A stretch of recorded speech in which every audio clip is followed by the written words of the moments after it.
Good morning my dear students. Class 10th के सभी विद्यार्थियों का हार्दिक अभिनंदन है आपके अपने यूट्यूब चैनल स्टडी अड्डा पे।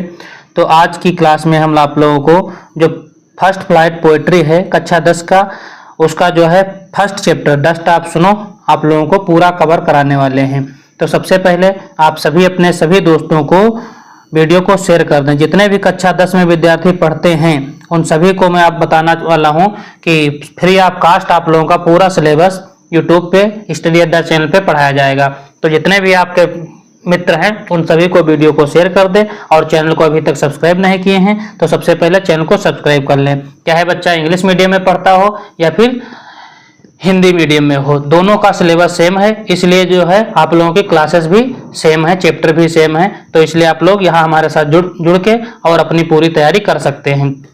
कहीं भी कोचिंग पढ़ने की कोई ज़रूरत नहीं है। यदि आप लोग नोट्स अभी तक नहीं बनाए हैं तो आप जो है कॉपी खरीद लें एक अच्छी सी और नोट्स बनाना शुरू कर दें। तो पहला चैप्टर है डस्ट आप सुनो।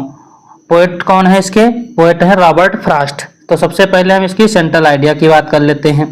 Central idea of the poem dust of snow is a beautiful short poem written by Robert Frost. Dust of snow एक छोटी सी पोएम है, 8 लाइन की पोएम है, 2 स्टेंजा हैं और बहुत ही प्यारी पोएम है, सुंदर पोएम है भैया। तो इसको लिखा किसने है? Written by Robert Frost, American poet है Robert Frost. This poem expresses the significance of small things in changing one's mood. इसमें बताया गया है कि यह कविता किसी भी व्यक्ति की मनोदशा को बदलने में छोटी चीजों के महत्व को सिग्निफाई करती है, यानी कि उसके महत्व को दर्शाती है। द पोएट हैज मेंशन्ड, कवि इसमें जो है मेंशन कर रहे हैं, दर्शा रहे हैं, यानी कि बता रहे हैं। क्या दर्शा रहे हैं? Crow and hemlock tree in this poem that are believed to be a symbol of bad omen. जो वृक्ष है धतूरे का और कौवा, इसका उल्लेख किया है कवि ने इसमें, तो ये बुरे शगुन का प्रतीक माना जाता है। The poet describes the dark, depressive and bitter side of nature to present his similar mood, but when the crow shook the hemlock tree and snow particles fell on the poet, his mood uplifted suddenly. कवि स्वयं की मनोदशा को दर्शाने के लिए जो प्रकृति के अंधकारमय, उदास एवं कटु पक्ष का वर्णन करता है, लेकिन जब कौवा धतूरे के वृक्ष को हिला देता है और बर्फ के जो टुकड़े होते हैं, कण होते हैं, कवि पर गिर जाते हैं, तो कवि का जो मनोदशा है वो चेंज हो जाती है, अचानक से उसका मूड चेंज हो जाता है। Through this poem we get a message that we should hope for the best even in worst of situations. इस कविता के माध्यम से हमें यह मैसेज प्राप्त होता है, संदेश मिलता है कि हमें बुरी परिस्थितियों में भी अपने सर्वश्रेष्ठ की आशा रखनी चाहिए। Worst of situations we must also remember that nature and its objects have the ability to make one happy and come out of hopelessness.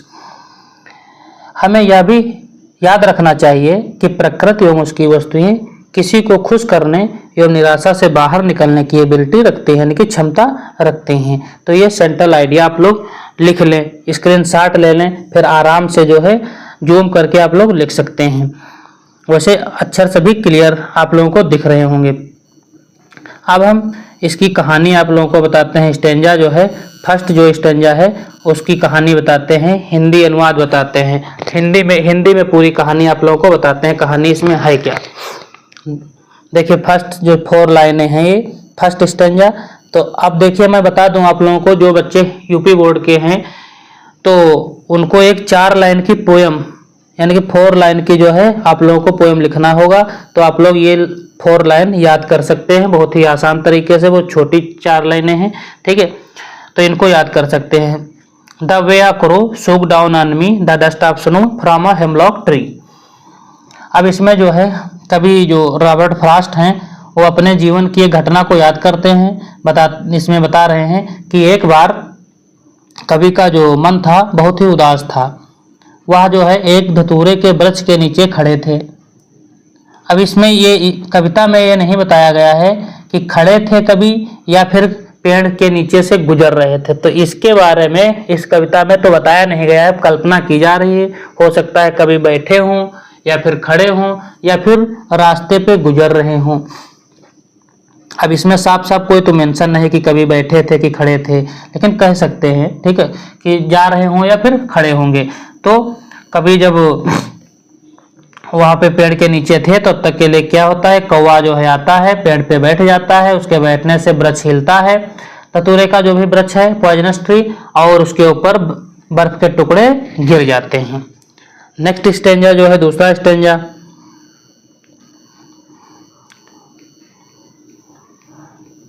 Has given my health a change of mood and saved some part of her day I had rued. इसका मतलब समझिए, अब इसमें जो है बर्फ के जो टुकड़े गिरते हैं कभी के ऊपर, तो उसका जो उदास मन था वो चेंज हो जाता है, हैप्पी में चेंज हो जाता है, नहीं खुशी में परिवर्तित हो जाता है। पहले वह उदास एवं दुखी था, अब कभी के ऊपर जब वो गिर जाते हैं बर्फ के टुकड़े तो खुश हो जाता है। तो कभी ने अपने दिन का एक भाग उदासी में गुजार दिया था, लेकिन अब वो तरोताजा महसूस करने लगा है। तो ये जो घटना है कभी के दिन का कुछ भाग बचा लेती है जो वह दुखों में गुजारता है। तो यही छोटी सी पोएम है। अब हम इसके स्टेंजा बेस्ड क्वेश्चन जो ऑब्जेक्टिव हैं वो सबसे पहले बताने वाला हूं, और उसके बाद वन लाइनर क्वेश्चन बताता हूं आप लोगों को। देखिए पहला क्वेश्चन है, what is the name of the poet of this poem. इस कविता के कवि का क्या नाम है। तो अभी हमने सबसे पहले आप लोगों को बताया था कि जो पोएम है द स्टॉप सुनो, इसको लिखा है रॉबर्ट फ्रॉस्ट ने। यदि आप लोग पोएम के नाम याद कर लेंगे तो आसान रहेगा आप लोगों को, और पोएम की जो लाइनें हैं वो भी आप लोगों को पता होनी चाहिए कि ये कौन से लाइन जो ये लाइन है किस पोएम की हैं। देखो 4 लाइन का टुकड़ा आएगा, एक स्टेंजा आएगा, तो उसमें पूछा जाएगा ये लाइनें जो है किस पोएम से ली गई हैं और इसके पोएट कौन हैं।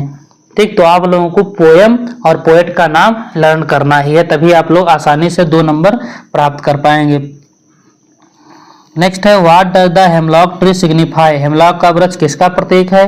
तो हेमलॉक का वृक्ष जो है डेथ का भी प्रतीक है और फियर का प्रतीक है, यानी कि दोनों का प्रतीक है। तो बोथ ए एंड बी वाला ऑप्शन सही रहेगा, डी नंबर ऑप्शन सही हो जाएगा। हाउ है the dust of snow affected the poet. बर्फ के टुकड़ों ने कवि को किस प्रकार परिवर्तित किया। तो जब कवि के ऊपर बर्फ के टुकड़े गिरे थे तो उसका मूड चेंज हो गया था, तो इट चेंज्ड पोएट्स मूड। ठीक है, और दूसरा क्या है, इट ग्लैंडेड पोएट्स हेल्थ। तो ये ऑप्शन नंबर जो सी है बोथ ए एंड बी, यानी कि ये दोनों सही हैं ऊपर के। नेक्स्ट है, where did the crow sit. कौवा कहाँ बैठा था। तो पेड़ पे बैठा था, कौन सा पेड़ था, हेमलॉक ट्री। तो आप लोग याद रखेंगे आना हेमलॉक ट्री। नेक्स्ट क्वेश्चन है, under which tree was the poet standing. कवि जो है किस पेड़ के नीचे खड़े थे। तो वो भी पेड़ वही था जिसपे कौवा बैठा था जो है, तो द हेमलॉक ट्री। अब नेक्स्ट स्टेंजा जो है सेकंड वाला, उससे जो क्वेश्चन बन रहे हैं, what was the poets mood. कवि का जो पोएट का जो मूड था वो कैसा था। तो दुखी था, सॉरोफुल था। What was the effect of the fall of the dust of snow on the poet. अब जब डस्ट ऑफ स्नो जो है कवि पर बर्फ के कणों का जब गिरना होता है, गिरते हैं बर्फ के टुकड़े, तो उसका जो है प्रभाव क्या पड़ता है। तो उसका मूड चेंज हो जाता है, इट चेंज्ड हिज मूड। तो ऑप्शन नंबर जो ए है वो सही है। How does the poet feel for rest of the day. कवि बचे हुए दिन में कैसा महसूस करता है। तो he felt positive and happy. तो option number B right answer है। अब देखिए ये ऑब्जेक्टिव क्वेश्चन कुछ थे। अब हम आप लोगों को बताते हैं कि वन लाइनर क्वेश्चन भी पूछे जाते हैं। ठीक है, तो वन लाइनर क्वेश्चन किस प्रकार से आप लोग लिखेंगे तो आसानी से पूरे नंबर प्राप्त कर पाएंगे। तो देखिए क्वेश्चन नंबर जैसे 1 है, what is the name of the poet of this poem. इस कविता के कवि का नाम लिखिए। तो क्या लिखना है आप लोगों को, the name of the poet is Robert Frost. अब रॉबर्ट फ्रॉस्ट जब आप लिखेंगे पोएट का नाम, तो इसमें जो फर्स्ट लेटर होता है वो कैपिटल बनाएंगे और इसको ब्लैक पेन से लिखेंगे। पोएम का नाम हो या पोएट का नाम हो तो इसको ब्लैक पेन से लिखते हैं। What does the hemlock tree signify. Hemlock tree जो है धतूरे का वृक्ष किसका प्रतीक है। तो the hemlock tree signifies death and fear, it does not signify anything positive. तो ये जो हेमलॉक ट्री था काहे का प्रतीक था, मृत्यु और डर का प्रतीक था। हाउ है the dust of snow affected the poet. तो बर्फ की धूल ने कवि को किस प्रकार प्रभावित किया। The dust of snow changed poets mood. इसने क्या कर दिया, पोएट का मूड चेंज कर दिया फ्रॉम बैड टू गुड, यानी कि खराब से अच्छा। And glanded his head. Where did the crow sit? How did he do? कौवा कहाँ बैठा था और उसने क्या किया? तो the crow was sitting on a hemlock tree. He shook the tree and ice fell from it. उसने जो है पेड़ को हिलाया और बर्फ किसके ऊपर गिरी? कवि के ऊपर। Under which tree was the poet standing? कवि किस वृक्ष के नीचे खड़ा था? तो the poet was standing under the hemlock tree.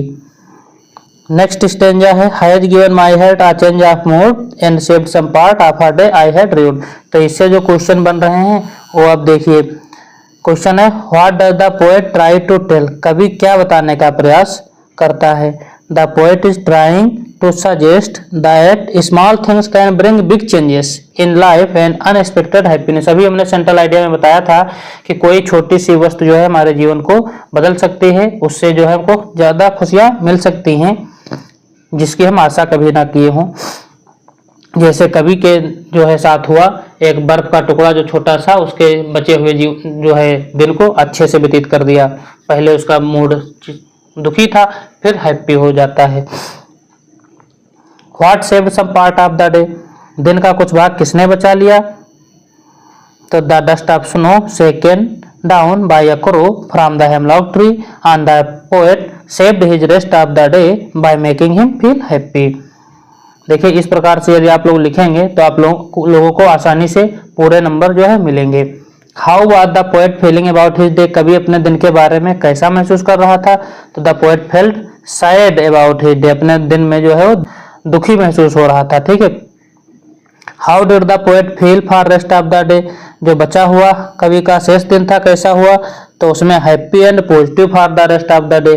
तो the poet felt happy and positive for the rest of the day, बचे हुए समय में खुशी से उसने व्यतीत किया। What was saved for the poet? कवि के लिए क्या बचाया गया था? तो some part of the day was saved for the poet. Last stanza में जो है लास्ट लाइन में ये लिखा भी है, देखो लिखा and saved some part of a day I had rued. तो ये स्टेंजा यदि आप लोग पढ़ेंगे और इसकी हिंदी आप लोगों को पता चल जाएगा, तो सारी कहानी यदि आप लोगों को पता चल जाएगी तो ये क्वेश्चन का आंसर लिखने में आप लोगों को काफी हेल्पफुल रहेंगे। ठीक है, तो इसलिए आप लोग हमारे साथ में जो है स्टडी अड्डा चैनल को सब्सक्राइब नहीं किए हैं तो सब्सक्राइब करें। वीडियो पसंद आया है तो वीडियो को लाइक अवश्य करें और अपने सभी दोस्तों को शेयर करें और सभी अपने दोस्तों को बता भी दीजिए कि अद्रेश सर पूरा सिलेबस अंग्रेजी का यूट्यूब पे फ्री ऑफ कॉस्ट पढ़ाने वाले हैं। और सभी दोस्तों से अपने बता दीजिए कि चैनल को सब्सक्राइब करके रखें, बेल आइकन को प्रेस करके रखें ताकि जो भी नया वीडियो आएगा आप लोगों को आसानी से मिल जाएगा। Thanks for watching this video.